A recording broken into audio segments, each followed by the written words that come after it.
Continue. So good day, good afternoon, or good morning, wherever you are.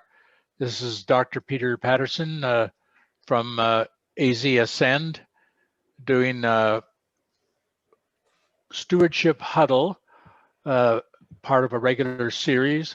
Today's huddle is an overview of the stewardship protocol and an introduction to clinical microbiology skills and knowledge needed to do a proper job of stewardship.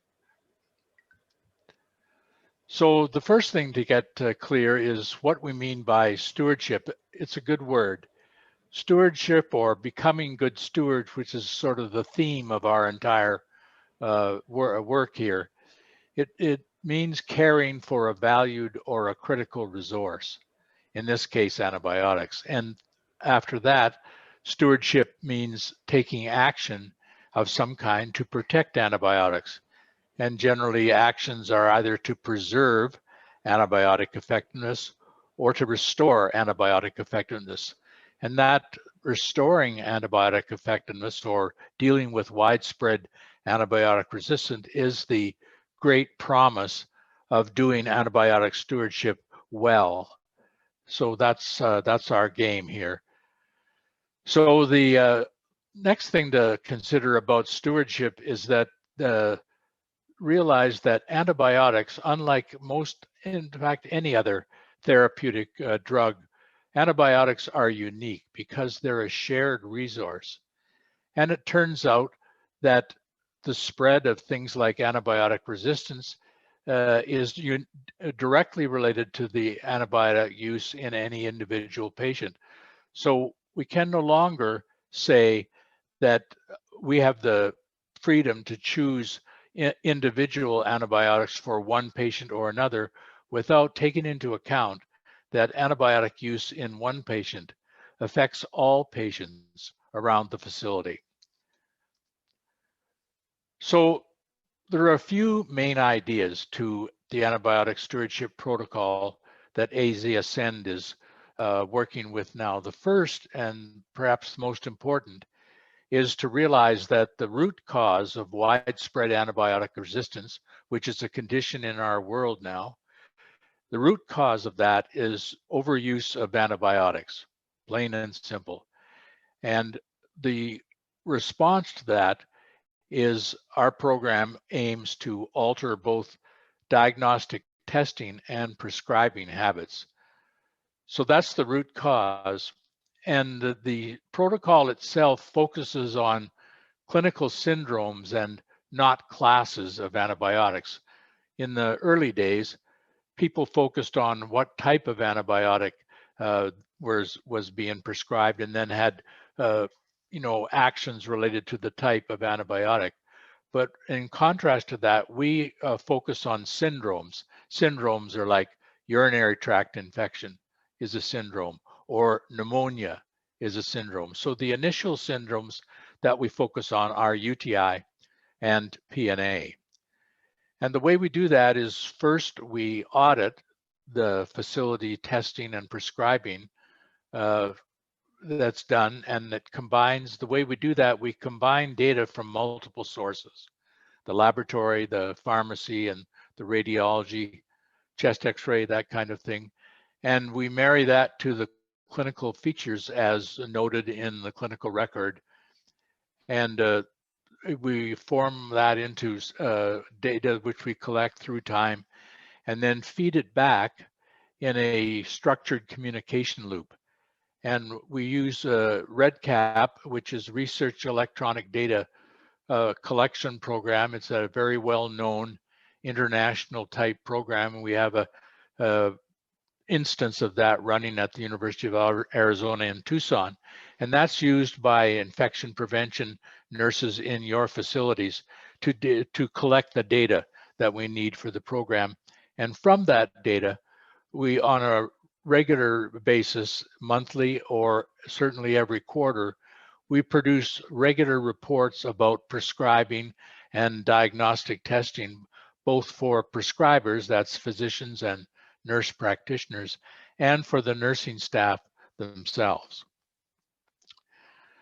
So to continue the idea, the main ideas, and we'll get to these in eventually, we provide an alternative to just-in-case antibiotic use. The main idea, the main alternative is an active observation pathway, which pushes fluids and monitors the patient for a change in condition.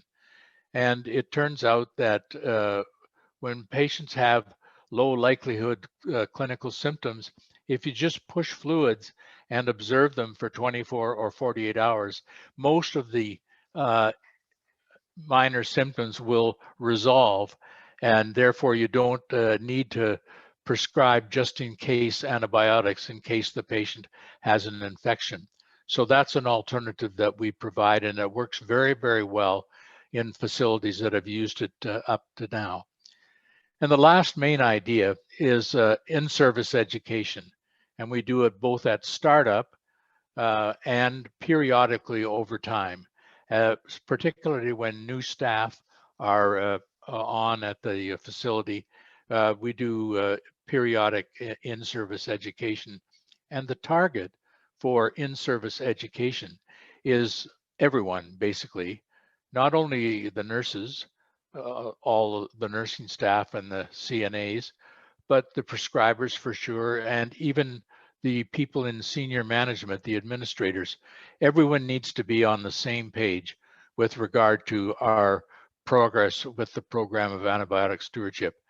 And lastly, and not least, we have a specific education for patients and families because they are key participants in optimal care. They need to be brought into the whole process of using antibiotics correctly because the prevailing culture out in our world is to use antibiotics very, very freely. For instance, to treat viral infections like an upper respiratory infection. And we are out to disrupt that in an honorable way that doesn't make anybody wrong, but gets the job done. So the top metrics that we track in the program are the number of urine cultures in a period, a month, let's say, and the number of those cultures that are positive. A positive culture is a culture that gets the name of an organism, a colony count, and a susceptibility report. So the number of positive cultures is tracked in addition to the total number of cultures. And now similarly, the number of chest x-rays done is tracked in an analogous manner, and the number of positive chest x-ray reports are tabulated. And in both those cases, we track the number of cases that received antibiotics as a result of those diagnostic tests. And then once we have that, we measure that against a standard case definition. So we track the number of cases that meet the uniform case definition. And lastly, we calculate the amount of use of antibiotics. The common measurement that's used in the industry is days of therapy. If you're on penicillin, for example, for 7 days, that's 7 days of therapy.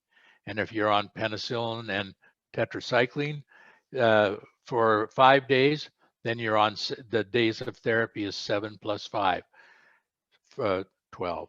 So we track days of therapy for urinary indication and for respiratory or pneumonia separately so that we can get an idea of how much is being used in each case.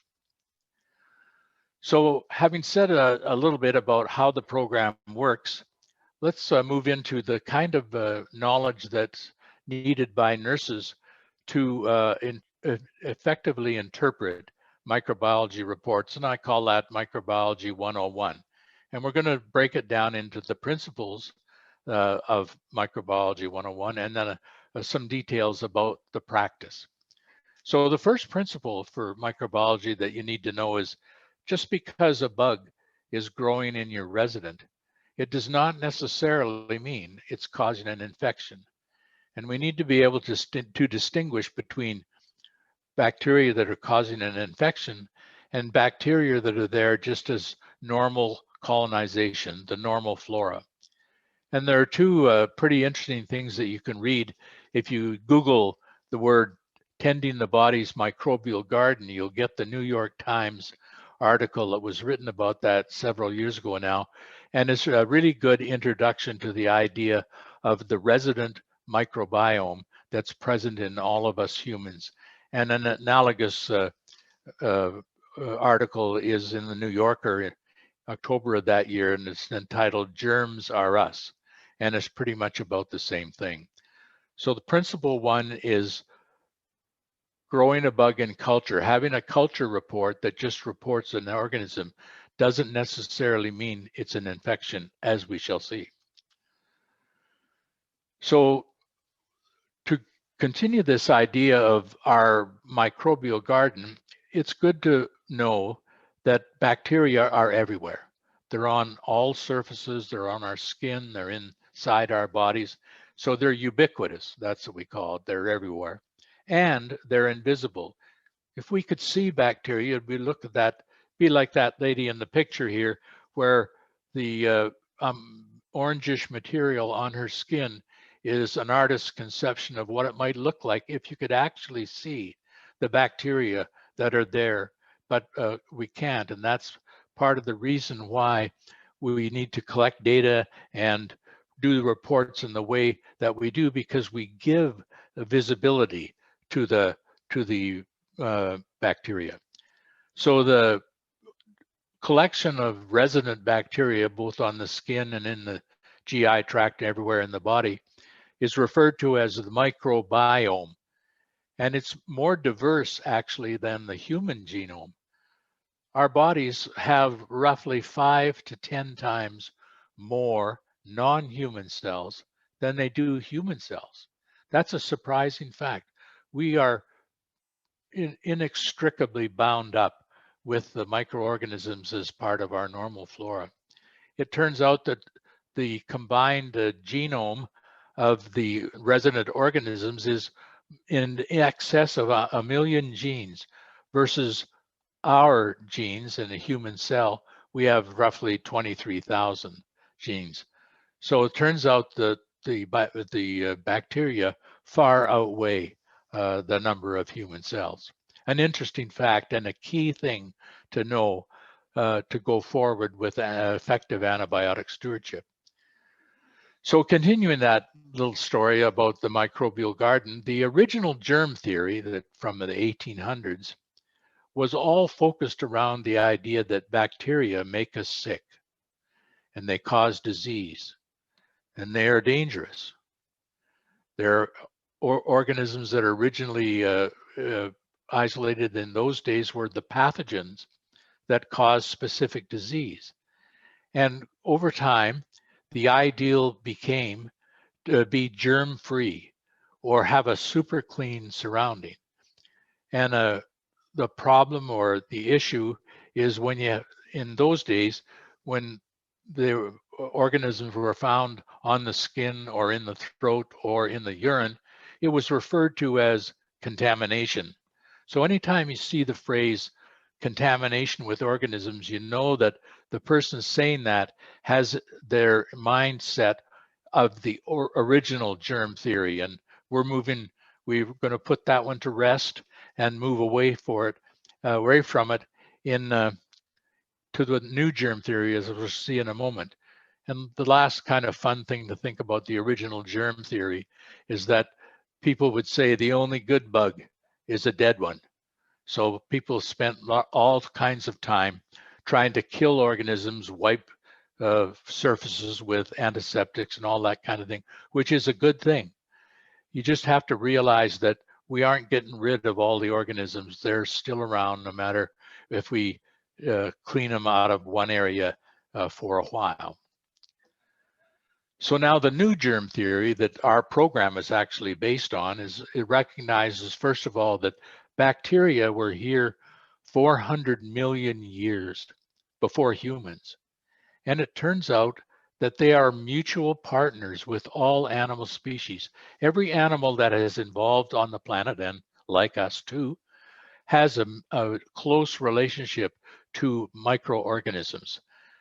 This partnership is actually complex and it's part of a regulatory balance. For instance, our immune systems could not function without our resident microorganisms.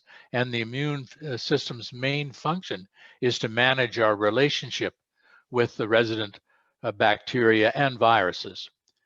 So in the new germ theory, bacteria sometimes make us sick, but they also keep us alive, and they're critical to life. Gut bacteria are essential, as I've said, to the immune system and to digest our food. And the expression has been made that you're only as healthy as your gut flora. So the next principle, there are only two in Microbiology 101. The next principle is that there are really two kinds of cultures that you will see reports of. The one kind is cultures from a normally sterile site, like the blood, the peritoneal fluid, the CSF, cerebrospinal fluid, or a joint fluid. Or in those areas, they are normally sterile. And if you grow anything in those areas, it names a disease. For example, if you grow E. coli in the blood, that's referred to as E. coli bacteremia. If the symptoms are mild, if the patient's in shock and has blue lips and all that, then it's probably septicemia, E. coli septicemia, but they're both related to the presence of organisms in blood cultures. Analogously, E. coli present in the cerebrospinal fluid makes the diagnosis of E. coli meningitis ding dong, just like that. Similarly, if you find E. coli in a septic joint, that names a kind of septic arthritis. Now, by contrast, the other kind of culture is from sites with a normal flora, normal resident organisms. For example, voided urine, catheter urine, wound and skin, and a throat culture. Now, an organism growing here may not only be colonizing. For instance, if we were to grow E. coli in the throat, would we call that E. coli pharyngitis? We would not. Somebody said to me, yes, it might be bad breath, but it's not E. coli pharyngitis. There is no such thing as E. coli pharyngitis, sorry. So to distinguish colonization from infection, we need a significance test of some kind to separate the wheat from the chaff, so to speak. And the significance test used in a urine culture is the colony count.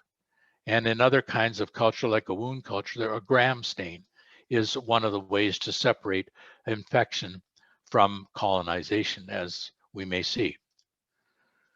So the significance test, the colony count in urine, is based on the idea that clean voided urine always contains organisms that are washed out from the anterior urethra. So the colony count is used to adjust for that kind of urethral contamination or asymptomatic colonization of the bladder, which is very common in elderly patients like the people that we take care of. So the colony count of greater than 100,000 organisms per mil, 100,000 colonies, is likely to be predictive of a UTI, as we shall see with the appropriate clinical symptoms.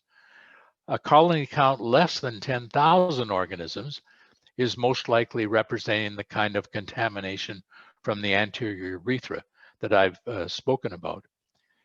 And colony counts that are in between, say 25,000 or 50,000 colonies per ml, are usually representing so-called asymptomatic bacteriuria, which can look like, to the untrained individual, like it might be an infection. And Dr. Finucane, who's a well-known gerontologist at Hopkins, wrote an article a few years ago now in the American Journal of Medicine, and his point was that our current paradigm of what is a UTI is deeply flawed. And he was pointing to the tendency of people who have control of prescriptions, physicians and nurse practitioners, to prescribe antibiotics for colony counts of 25 and 50,000. And we're out to put an end to that practice. As you shall see, asymptomatic bacteriuria should not be treated. So that's the principles of microbiology 101. So what are the practices? What do we do in practice there? Well, the first thing is we have standardized criteria for culture interpretation, urine culture, and UTI diagnosis. And the S, like Superman, S is for symptoms. That's the important thing to know. You need both the culture result and symptoms to make a diagnosis, appropriate symptoms, to make a diagnosis of infection. So therefore, the case definition, the standard case definition of a urinary tract infection has both a culture result and a clinical picture. And the culture, the result that we accept is at least 100,000 colonies per mil of one organism only, not multiple organisms. And secondly, an appropriate clinical picture, which in the case of a urine infection, a UTI, would be either new acute dysuria, painful urination, or if that is absent, fever or leukocytosis, and one of flank pain or tenderness, suprapubic pain, gross hematuria, or new or marked increase in either incontinence, urgency, and frequency. And the phrase new or marked increase is operative here because elderly people have little bits of urgency, incontinence, and frequency. That's a condition of being elderly. So that's not considered a symptom of infection. You have to have new or marked increase. And then if you have no dysuria and absence fever or leukocytosis, you need 2 or more of the 4 that I mentioned there in order to call it a positive clinical picture, a positive definition for urinary tract infection. Similarly, for the pneumonia, the positive diagnostic test is an X-ray, chest X-ray, and you have to be looking at the radiologist report, and the key words to be looking for are a new infiltrate, and the radiologist will mention pneumonia in the differential. Usually they'll say new infiltrate could be atelectasis, congestive heart failure, or pneumonia.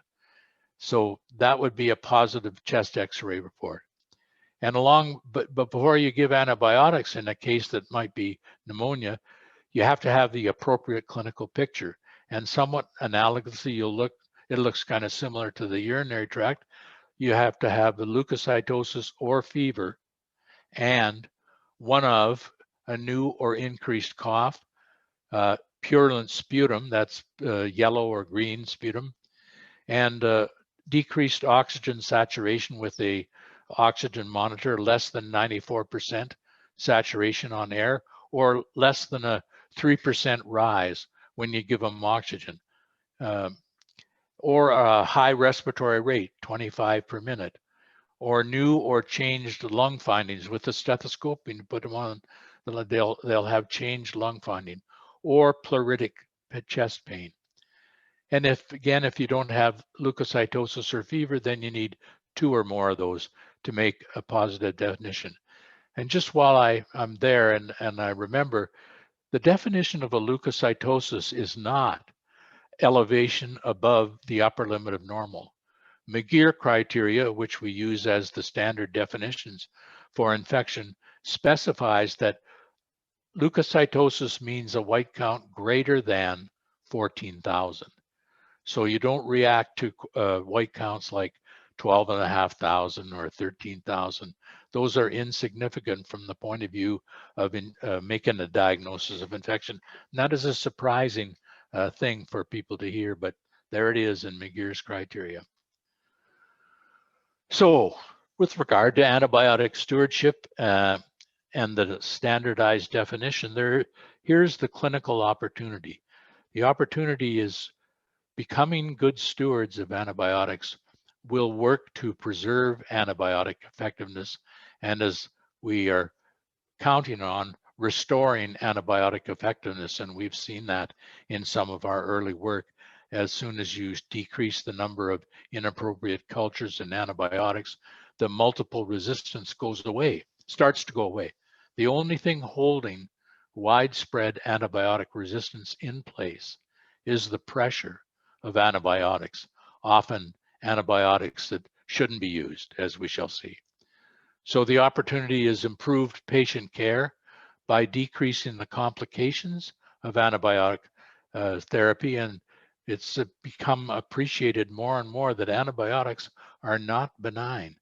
They are not given without consequences. The most severe consequence, of course, would be C. difficile disease, but there are plenty of others: cardiac arrhythmias, rupture of the Achilles tendon, and there are many other kinds of complications that are directly a result of antibiotic therapy that's often inappropriate. So in summary, we could say that antibiotic stewardship, as we are recommending, has four main goals. First, we measure. You have to measure what you want to improve. So we measure antibiotic prescribing. And that makes visible the antibiotic overuse, because if you don't see the data and then you just don't know. People go around thinking that they're using antibiotics correctly until you show them the evidence. And the next goal of antibiotic stewardship is to minimize the misdiagnosis of asymptomatic bacteriuria as if it were an infection. And lastly, to enhance decision-making, both of prescribers and nurses. And in general, we are steering a transition in thinking, what the mindset is for people when they think about urinary tract infection or pneumonia, for example. And diagnostic stewardship is as important. That is, not doing diagnostic tests like a urine culture or a chest x-ray without specific indications to do so. And the goals of diagnostic stewardship are to decrease unnecessary urine cultures, hello, and to decrease unnecessary chest x-rays, both common diagnostic tools that are in use. So in last summary point is that we are banging the drum for asymptomatic bacteriuria that should not be treated. And it often is treated now because people confuse asymptomatic bacteriuria with a urinary tract infection by not paying attention to the case definition. And our data feedback is designed to disrupt that. And lastly, treating asymptomatic bacteriuria as an infection only contributes to multiple drug resistance when the patient gets a real infection. That's the real sinister issue with treating asymptomatic bacteriuria. It initiates a vicious cycle of antibiotic whack-a-mole, which lots of you intuitively know. That's a patient who gets one culture, they hammer that organism down with an antibiotic, and then they repeat the culture a month later, and another organism is there. So it's like a game of whack-a-mole, and it's not effective.